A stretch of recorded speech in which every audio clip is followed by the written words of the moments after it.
Hello friends. इस video में हम लोग इसके बारे में बात करेंगे जो अभी R S M S S B का जो सिलेबस आया है जूनियर इंजीनियर का, उसके बारे में। ठीक है, इसमें हम पूरा देखेंगे कि सिलेबस में क्या क्या है और कहाँ से पढ़ना है, कौन कौन क्या सोर्स अच्छा रहेगा, वो सब मैं बताऊंगा।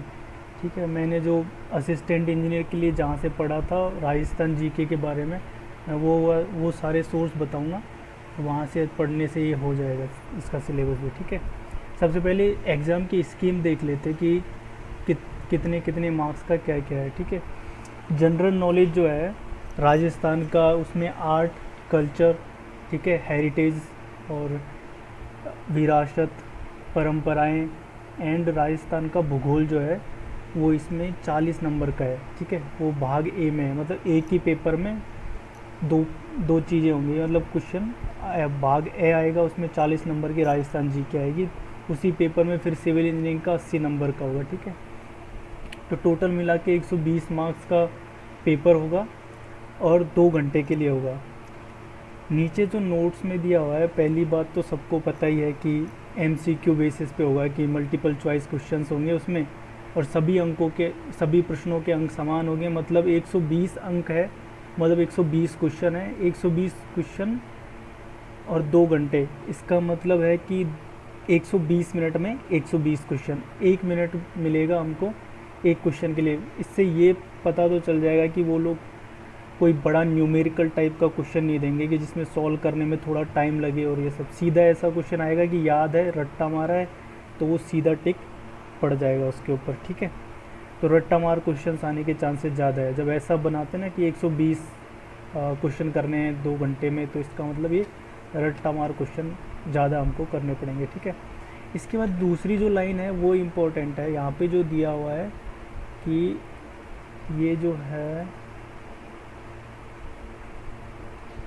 एक मिनट, हाँ, ये वाली जो लाइन है, 40% अंक जो है वो मिनिमम हमको चाहिए उसमें। 40% अंक का मतलब 120 में से कितना अंक चाहिए होगा हमको? 48 मार्क्स तो चाहिए ही मिनिमम। मतलब जिसके पास 48 मार्क्स जिसके नहीं होंगे, वो मतलब उसको उत्तीर्ण नहीं माना जाएगा। बाकी मतलब कट ऑफ इससे नीचे नहीं जा सकती, सीधी सीधी भाषा में। फिर उसके बाद अब सिलेबस देख लेते, तो दो चीज़ें क्लियर हो गई कि 120 मार्क्स का पेपर है, 120 क्वेश्चन होंगे, 2 घंटे का अपने पास टाइम होगा। 40 क्वेश्चन जो होंगे वो जनरल नॉलेज के होंगे, और 80 क्वेश्चन जो होंगे वो सिविल अभियांत्रिकी के होंगे। ठीक है, अब हम लोग आगे देखते हैं। तो सिलेबस में पहला जो है सामान्य ज्ञान, मतलब ये जो है राजस्थान का हिस्ट्री है, आर्ट एंड कल्चर है, लिटरेचर है, ठीक है, परंपराएं है, हेरिटेज है, ये सब है। ठीक है, तो इसमें पहला क्या है, राजस्थान के इतिहास के प्रमुख स्रोत। तो प्रमुख स्रोत में मतलब जो ख्यात है, डिफरेंट डिफरेंट जो किंगडम्स थे, मतलब मेवाड़, मारवाड़, ये सब जो राज्य थे, भरतपुर, इन सब की जो ख्यात थी, और वहाँ पे उनके कोर्ट में बहुत सारे ऐसे लोग होते थे जिन्होंने डिफरेंट डिफरेंट बुक्स लिखी हैं, उन सब के बारे में हमको पता होना चाहिए। ठीक है, उसके बाद प्रागैतिहासिक सभ्यताएं कौन कौन सी थी राजस्थान में, उन सब के बारे में हमको पता होना चाहिए। जैसे कालीबंगा है, सोथी है, आहड़ है, ये सभ्यताओं के बारे में बेसिक नॉलेज हमको पता होनी चाहिए। उसके बाद राजस्थान के प्रमुख राजवंश में सिसोदिया है, ठीक है, चौहान है, ये सब का भी हमको पता होना चाहिए कि मेवाड़ में कौन थे, मारवाड़ में कौन थे, भरतपुर में कौन थे, रणथंबोर में कौन थे, इन सब की हमको नॉलेज होनी चाहिए। तो इसको मतलब क्रोनोलॉजी में पढ़ने से ठीक रहता है, और आसपास के लिंक भी पता होना चाहिए, तो इजीली याद हो जाता है कि जैसे मेवाड़ में कोई था उस टाइम, मारवाड़ में कौन था, ये पता होना चाहिए, तो उससे सारे लिंक पता चल जाते हैं और इजीली याद हो जाता है। कोई क्वेश्चन आता है तो वो बन जाता है फिर बेसिक उससे। फिर उसके बाद स्थापत्य कला जो है, उसकी प्रमुख विशेषताएं क्या क्या है। तो स्थापत्य कला में राजस्थान में ये सब आर्ट एंड कल्चर जो है उसमें हम लोग पढ़ेंगे स्थापत्य कला में। तो अपनी मेनली जो अपने पास स्थापत्य कला है वो फोर्ट है, बहुत सारे फोर्ट है, गागरोन का फोर्ट है, चित्तौड़गढ़ का फोर्ट है, और रणथंबोर का फोर्ट है, कुंभलगढ़ का फोर्ट है, मेहरानगढ़ फोर्ट है। इन सब की क्या विशेषताएं हैं, किसने बनवाया है, ये सारे क्वेश्चंस यहाँ से बनते हैं। ठीक है। फिर महत्वपूर्ण किले, स्मारक संरचनाएं, जैसे स्मारक मतलब हवेलियां हैं, वो सब भी आएंगे इसमें। ठीक है। उसके बाद लोक देवी देवताएं। उसके बाद राजस्थान की प्रमुख चित्रकलाएं, शैलियाँ और हस्तशिल्प। यहाँ से भी क्वेश्चन आने के चांस ज़्यादा होते हैं। ठीक है। क्योंकि पूरे भारत की जो चित्र शैली है उसमें ही राजस्थान का बहुत बड़ा वेटेज हो जाता है।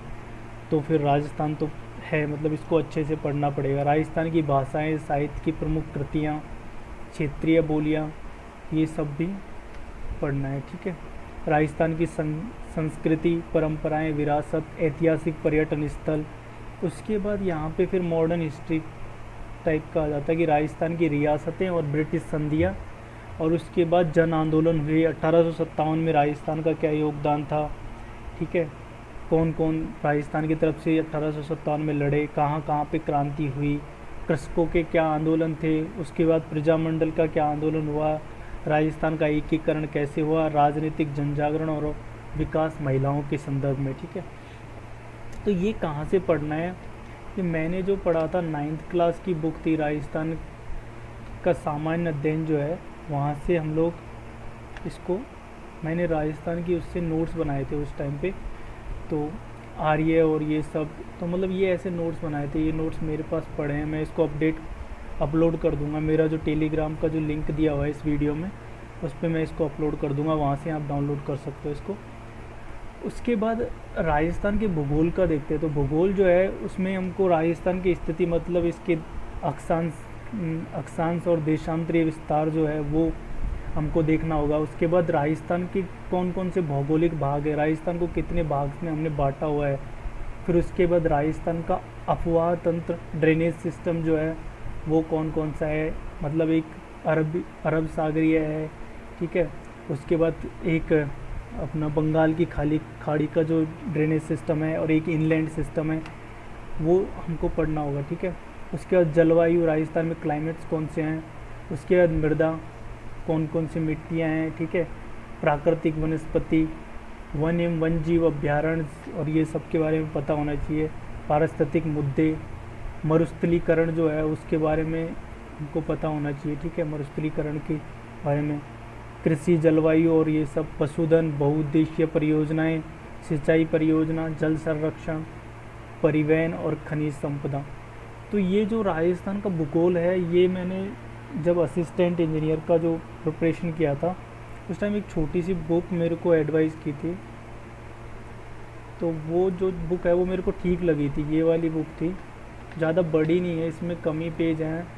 राजस्थान का भूगोल, डॉक्टर राजेंद्र सिंह राठौड़, ये वाली बुक है। इसमें ज़्यादा पेज भी नहीं है। और अपनी ये वाली जो एग्ज़ाम है इसमें 159 पेज है, 160 पेज। तो 160 पेज में ये सारे टॉपिक जितना भी अपना सिलेबस में दिया हुआ है, ये सारी चीज़ें कवर की हुई है। इसमें एक एक पॉइंट इसमें वैसे कि वैसे कवर किया हुआ है, और बहुत अच्छे से भी समझाया हुआ है काम काम की चीज़ें, और पीछे इसमें क्वेश्चंस भी दिए हैं। तो इस वाली बुक से ये पढ़ सकते हैं। ठीक है। ये मिल ही जाएगी कहीं ना कहीं ये बुक। ठीक है। आसपास की दुकान में। तो यहाँ से इसकी प्रिपरेशन तो बस इतना ही है। इसमें अपने जनरल नॉलेज वाले में, तो जनरल नॉलेज में ये सब पढ़ना है। ये नोट्स जो है मैं अपलोड कर दूंगा, नीचे जो टेलीग्राम लिंक दिया होगा उस पर अपलोड कर दूंगा 1-2 दिन में इनकी, क्योंकि स्कैन करनी पड़ेगी। ये नोट्स भी ज़्यादा नहीं है, सबके बस 50-50 पेज होंगे मैक्सिमम। 50 पेज इसके होंगे राजस्थान की हिस्ट्री के, और 20-25 पेज जो होंगे राजस्थान के आर्ट एंड कल्चर के होंगे। वो सारे रिटर्न नोट्स हैं। पहले मैंने 9th क्लास की बुक से बनाए बेसिक, फिर उसके ऊपर एड ऑन किया हुआ है, लेकिन वो समझ में आ जाएगा कि क्या क्या है। ठीक है। तो बस यही है। अगला जो सिविल इंजीनियरिंग का जो है वो हम अगले वीडियो में देखेंगे। ठीक है। Okay. Like, share, and subscribe. Thanks for watching the video.